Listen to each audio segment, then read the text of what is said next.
Hi everyone, Richard Robbins here. I want to take you through an idea on how to communicate true value to buyers and sellers. Let's face it, in today's world, the buyers and sellers, to a large degree, have trouble justifying the value of a real estate agent.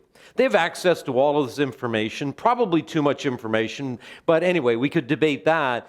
But the issue isn't information anymore. The information is you need to be insightful. In other words, you got to take information and you got to communicate a message that is meaningful to them, that they discovered something they didn't know before, and then they see value in you. Now, if you're following my teachings, you understand that I believe in market intelligence. I think what you need to do is you need to understand your market, and you've got to have market intelligence that you can communicate to buyers and sellers, or use them in your social media and your blogs, or do videos, or whatever you want to do. They can even be used as marketing opportunities. And I've shown you a lot of videos over the last little while, but I've created a new way of communicating the message, okay? So I want to show you, and you could create this, very easy for you to create in your own market. So there's a couple things I'm going to do. Number one, I'm going to talk about a few Canadian markets, and then I want to go into micro markets. And a micro market to me is where you look at a market and you actually communicate maybe detached townhouses, condo apartments, or maybe you communicate a geographical area to show them what's happening inside of a macro market in a micro market, okay? There's two types of micro markets. There's a geographical micro market, one that's an area, and then of course there's a property type micro market, which would be maybe, condo apartments inside of all of the sales. So first of all, I've always said, when you hear me do these, that the number one, let's say, metric that you need to be tracking to understand market intelligence is months of inventory. Because months of inventory in your market will always determine if prices are going up, prices are going down, because supply and demand is always the number. And you can just take, the active listings at the end of the month and divide into it the number of sales from that previous month, and that tells you how many months of inventory you have.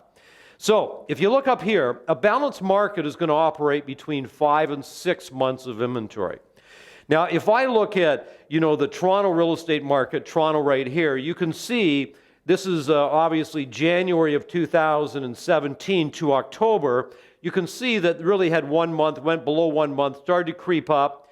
Obviously, we had the foreign buyer tax, right? Started to creep up. Then it went down a little bit, creeped up a little, and then, of course, went down again. So you can see the trend here, right, of months of inventory, but still, it stayed well below, okay, a balanced market, and sure not a buyer's market. But again, that inventory number might be different if I was looking at just detached properties, and I'll get to that in just a moment. But if you create a line graph like this, it becomes very clear to your customers, okay, what's going on in the marketplace. So, for instance, if we move forward and let's say we look at Vancouver. So Toronto is there, now we got Vancouver. Well, Vancouver started with, really pretty close to 5 months of inventory and then continually went down. And then it sort of matched Toronto in here. And then, of course, what happened, Toronto started to go lower, Vancouver stayed a little bit higher. So Toronto right now, if you look at the, is definitely the strongest market between Toronto and Vancouver right now. But let's look at Calgary. If you look at Calgary, you can see, started, almost 5 months. Same thing, came down. You can see the trend, right? They're coming down as we're moving into the spring. Balanced out a little bit, then started to rise over the summer, right? Up over the summer, and then again starts to come down a little bit. So let's add Edmonton to this. So you can see Edmonton here, started up way below in a buyer's market in January, came down in the spring, and you can see Edmonton's got a little more inventory. And I just did these 4 markets. You could do Montreal, Ottawa, Halifax. You put together whatever markets you want. But when I look at all of these right here, it's a pretty good indicator that I can show people trends, because if you look at these markets, what is the trend of every market, from January as they move into sort of March and April, is that obviously our inventory goes down dramatically because there's more buyers buying, so they bring our inventory down, which should drive prices up, right? And should make it more of a seller's market than a buyer's market. But if you're a buyer, when's the best time to buy? When do you think you're going to get the best deal? Well, probably in around here. So here's another thing I want to show you. Let's go back to Vancouver. So let's look at Vancouver. This was the number I already showed you from Vancouver. But now, let's break it into micro markets. So again, these are things that you could be doing when you're doing a listing presentation or talking to a buyer. So look at detached. Now, if I put take all of Vancouver's numbers, and then I take the residential, okay, detached. Look at January, they were over 9 months of inventory. Like that's really high. So you look at it and you say, what was going on here? And then they started to come down, and then they went back up. And look where detached is sitting right now, okay, as we move into the fall. Detached properties, and now I'm talking, sort of the greater Vancouver real estate board area, but you can see that, obviously prices are probably a little weak. Now, if they were inexpensive detached, prices are probably going up. If they're expensive detached, prices are probably going down because there'd be more months of inventory, right? So this is the type of conversations you got to have. But let's do this. Let's add to it apartments. So if you look at condo apartments, here's your average of all residential. Look at condo apartments, way below, very hot market. And then if we want to add townhouses to that as well, you can see townhouses are in here. So here's the message, everybody.